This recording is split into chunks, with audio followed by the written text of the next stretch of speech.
Hello everyone, my name is Dr. Sawyer, and I'm here for the Boys Town Pediatrics Virtual Newborn Expo, and today I'm talking on the topic Breastfeeding Basics. So hopefully my talk today will help answer any initial questions you have about breastfeeding your newborn.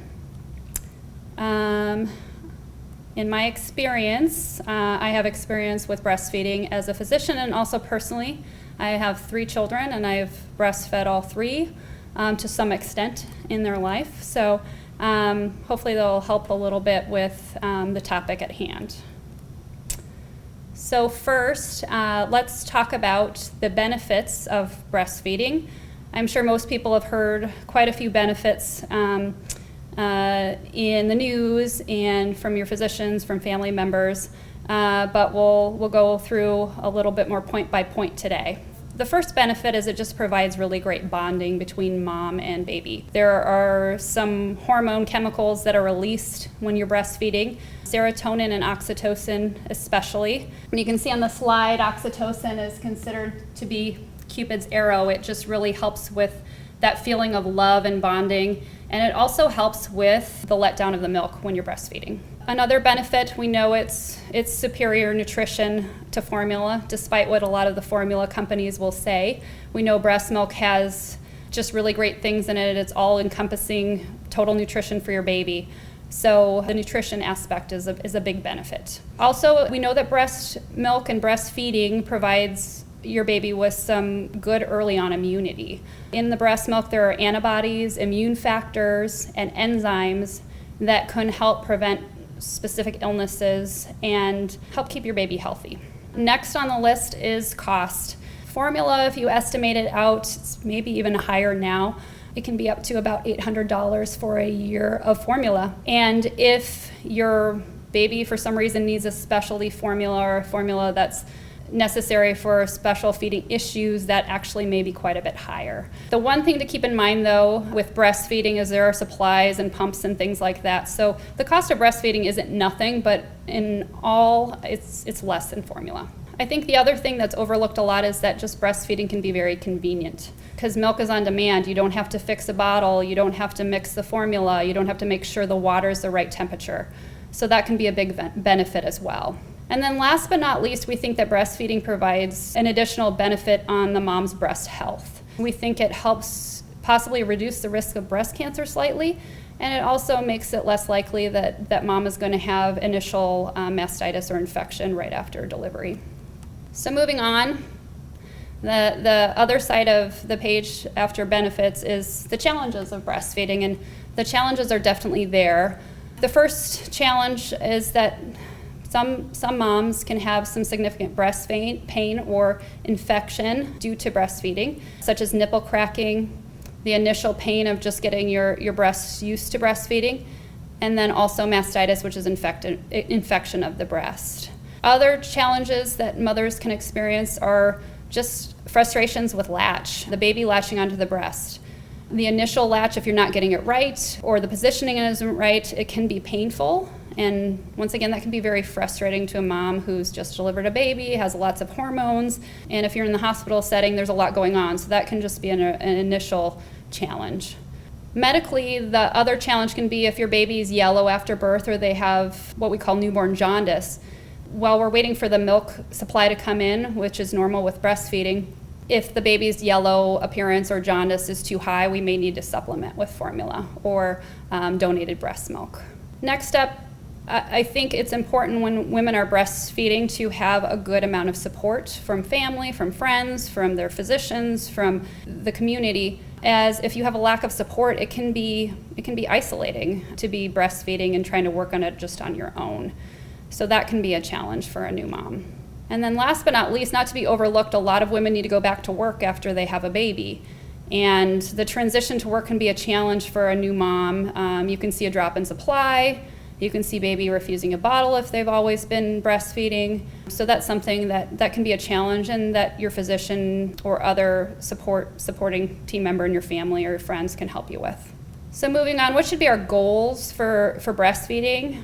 The American Academy of Pediatrics, or the AAP, they recommend breastfeeding as the sole nutrition for a baby up until about 6 months of age. At that point, starting to add some solids is fine per their recommendations. And their recommendation is that you breastfeed as long as it's beneficial to baby and mother. We also need to keep in mind that it has to be what's right for the mother and the baby. There's lots of different circumstances that make it so that breastfeeding isn't perhaps the right choice, and we need to be supportive and make sure that baby is getting proper nutrition. And then the last line on this, which I think needs to be highlighted over and over again, is that fed is best. So if for some reason something's getting in the way of breastfeeding, or baby's not growing well breastfeeding, then we need to make sure that we're feeding the baby. So the first few days of breastfeeding can be the most frustrating, and they typically are pretty frustrating, especially if you're a new mother breastfeeding. And so expect to be frustrated. I tell most of my new moms that you're not typically going to feel like you're 100% good at that until at least 2 weeks into breastfeeding. So just knowing that ahead of time, I think that helps a lot, just to set a better expectation. The feedings, a lot of times people don't realize or understand how often you need to feed your baby when you're breastfeeding. And it is necessary to feed about 8 to 12 times in a 24-hour period. So if you're doing the math, that's every about 2 to 3 hours per day. And then also babies sometimes will cluster feed or want to feed about every hour. So that can be demanding, but that's what helps get your breast milk in, and it helps keep baby fed. The first few days of breastfeeding, you'll typically not see on the right up here that creamy white appearance of milk. You'll typically see more of a golden, kind of shiny appearance coming out of the breast, and that's called colostrum. So that's what comes out initially. And that we call liquid gold, because as you're not producing a lot of milk the first few days, this liquid gold helps maintain adequate nutrition for that baby, because it's very, very high in calories. So the first few days, milk is usually not fully in. And that's another important thing for moms to keep in mind, that you will feel like you're waiting for at least 3 to 4 days for your milk to fully come in, and that's pretty typical.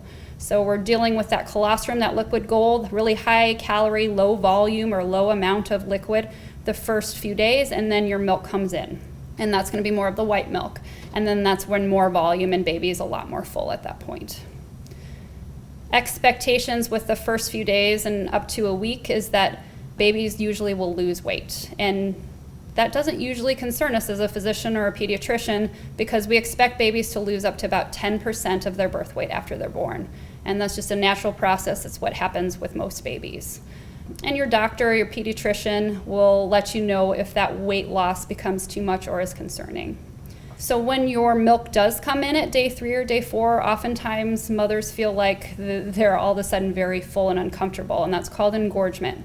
Ways that can help that to be relieved and to make you feel better at that point is to feed the baby, and then also to work on softening up the breast in a warm shower with a heat pad, and gentle pumping can also help relieve some of that discomfort.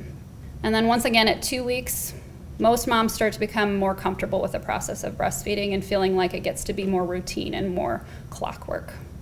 I get a question a lot, is a pacifier okay after birth, or when should I initiate a pacifier if I do want to start that with my baby? And most studies have shown that pacifiers are likely okay, and that they're not going to interrupt normal breastfeeding patterns. They're not going to make it so the baby doesn't want to breastfeed, and they can be helpful with mothers, especially if they have some early on nipple pain or cracked nipples, things like that, just to provide them a little bit of time and relief away from the nipple. Positioning with breastfeeding, I think it's important to, as a new mom, before your baby's even born, to look at the positioning, the holds for breastfeeding, and maybe practice a little bit with your breastfeeding pillow, because when you start breastfeeding, it all feels awkward to begin with. All that positioning is just a little strange. And so doing a little practicing with emotions can help a lot. So the first positioning on the slide up here is the football hold. So that's just kind of under the arm with the head at the breast and the body kind of tucked underneath the elbow. The second one is the side lying position, and that's laying down and having baby laying next to you in alignment with the breast. Those first two tend to be the most friendly to mothers who have had C-sections, because the baby is not laying across the belly where you've had your operation. And then there's the cross cradle and the cradle, and those tend to be the most common and popular just because they're easier to do sitting in a chair.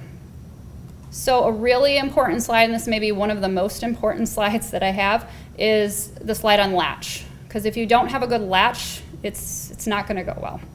So this is something I think when you're starting to breastfeed your baby, you should talk to your nurse in the hospital, ask for lactation to help you with latch, just to make sure that you're getting that foundation for breastfeeding right at the beginning. So we want to make sure when we're breastfeeding that we're supporting the baby behind the head with your hand, if you're doing especially any of the sitting up positions. And then we always want to bring the baby to the breast and not the breast to the baby, because that allows the baby to be more supported against the body. And then you're not leaning over where you can have more movement and have more problems with the latch. It's time to support the baby and bring the baby to the breast quickly when you notice the baby's stimulated, open up their mouth or want to try to feed. So when you see their mouth open in relation to being exposed to the breast, that's when you want to put the baby right on the breast. And then when the baby is latching, you can see the slides up here, you want to make sure that the lips are spread wide apart, the baby's mouth is fully open, and the areola should pretty much be fully in the mouth of the baby. Initially, moms may feel a sharp, brief pain with the letdown. They also may feel some uterine cramping when they're starting to breastfeed just having a baby, and those are typical pains and those are acceptable. But if pain is not something that improves after a good latch, or if it continues or worsens, then that's something that may be a sign that the latch is not good. You should, especially when your milk is in, you should hear swallowing when the baby's feeding, and that is a good sign of milk transfer. Last but not least, if the latch does not feel correct, if it's super painful, or if you just feel like baby doesn't look like they appear like in the upper two pictures versus the lower two pictures, they look like they're too shallow on the breast, then you want to delatch the baby, not just pull them off the breast. And to delatch a baby, you can use your pinky finger, slide it in the side of the mouth, and you usually will feel that release of suction, or you'll even sometimes hear a popping noise. That allows you to take the baby off the breast safely without causing any tears or cracks in your nipple. So breast care is really important, especially if you're a first-time breastfeeding mom, because your breasts have to get used to breastfeeding. It's something new that they'll not have experienced in the past. Keeping them in good condition with breast creams such as lanolin. There's a lot of different ones out there, and they're, especially if there's some of the breast pump or breastfeeding lines, they're generally pretty good. Once again, for breast care, make sure you're perfecting your latch. A good latch is the best breast care by far. And then we also just talked about the delatching. Always release the latch before pulling baby off. Next up is if you're going to pump, you want to make sure that you're starting out gently pumping, not going to the upper settings for your pump. You want to make sure that it's not painful when you're pumping. If it's painful, then you need to check, are you having it on too high of a setting, or is the flange that's sitting on the breast too large or too small? And all of the breast pump brochures have the right fitting pictures, so look at those when you're starting to pump.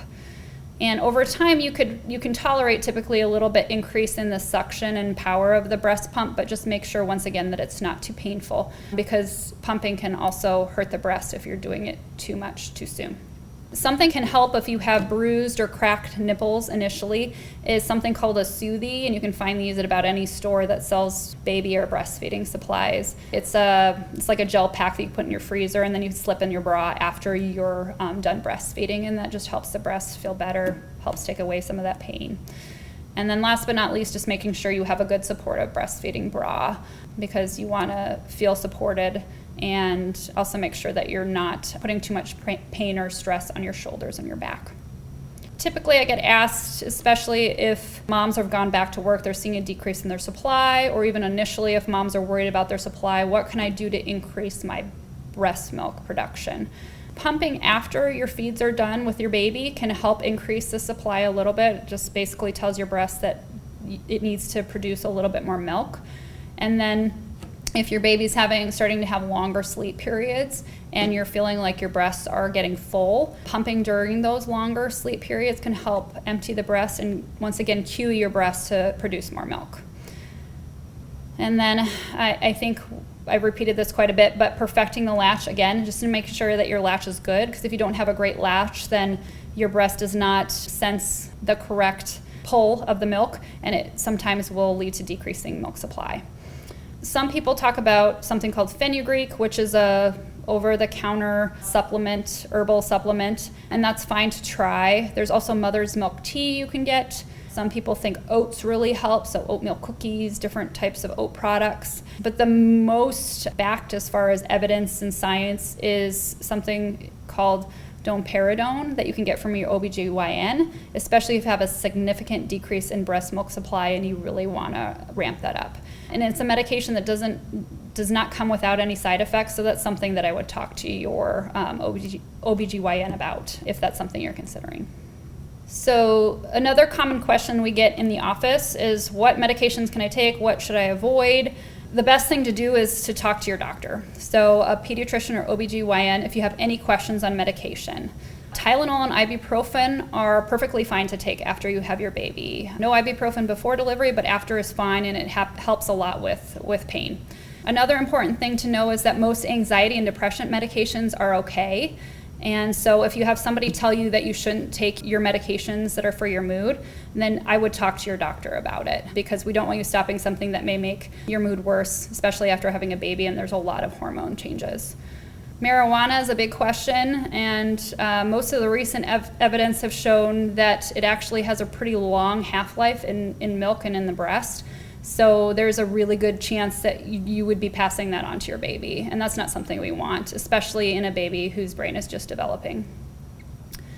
And then last but not least, alcohol is a big common one that we get asked about. There's really no need to pump and dump or pump out your milk and not feed your baby and throw it away if it's moderate drinking, because the level of alcohol in the breast milk is so small. But that's something you also need to talk about with your doctor. And if you're drinking a lot, obviously there's another problem that needs to be addressed. Okay. So there's a lot of different things that are available in the store to help with breastfeeding. First, the one that's probably the most utilized and needed, especially if you're going to be working outside the home, is a double electric breast pump. These tend to be the most effective in pumping breast milk. And there's a lot of different brands and companies that have these. The double electric tend to be the best at getting the breast milk and the most efficient. And so that's something that is a worthwhile investment, or also see if your insurance covers. The next step is a hand pump. And if you have your double electric breast pump, why do you need a hand pump? That's a good question. Honestly, I think it actually helps when you're breastfeeding one side and you have your other breast not being fed on at that time. You oftentimes see a lot of milk leakage out of that opposite breast. So instead of wasting that milk, a tip can be to put on your hand pump and allow that milk to be collected while you're breastfeeding the other side, because we don't want to waste any of our hard-earned breast milk. The next step is something called a nipple shield. And this is a little silicone. It almost looks like a suction cup, but it's in the shape of a nipple that hooks onto the nipple just by moisture. So you put a little layer of water on it, and you put it on over your nipple. And it can help initially with some latch difficulty in babies. Oftentimes we'll start that within the first week or so if baby's having a harder time latching, especially with moms who have flat nipples or nipples that are cracked or bruised. It can help mom's pain, and it also can help baby just have a little bit more to latch onto. Those we tend to not recommend using over a longer period of time because it can impact breast milk supply.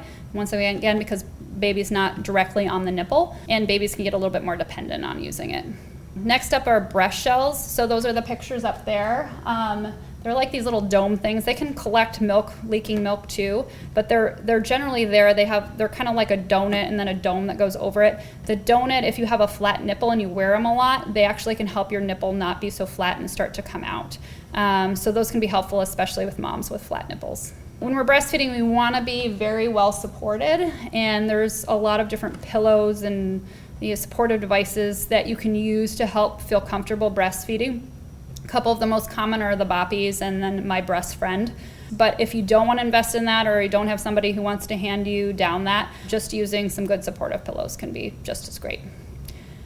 And then last but not least, if you're having supply or feeding issues and you want to continue to really work on that breastfeeding, something called an SNS, or it's that little tube device at the bottom picture here. You basically hook the milk in a container around your neck, and then that little tube comes out and you put it right where the nipple is. Baby latches and gets the milk through that little feeding tube. That helps them continue to breastfeed, but also helps them get enough volume if the volume isn't coming out of the breast, or if they're not strong enough to get the milk out of the breast, depending on their health issues. And then last but not least, you can do finger feeding, which is what it sounds like, using that same device but putting that tube on a finger so that they don't get used to the bottle, but they get used to a little bit more of that human touch, and it kind of simulates the nipple. And once again, you can use that for supply, feeding issues, or significant jaundice. If the baby is really jaundiced and you want to make sure they're getting enough volume, but your supply isn't there yet.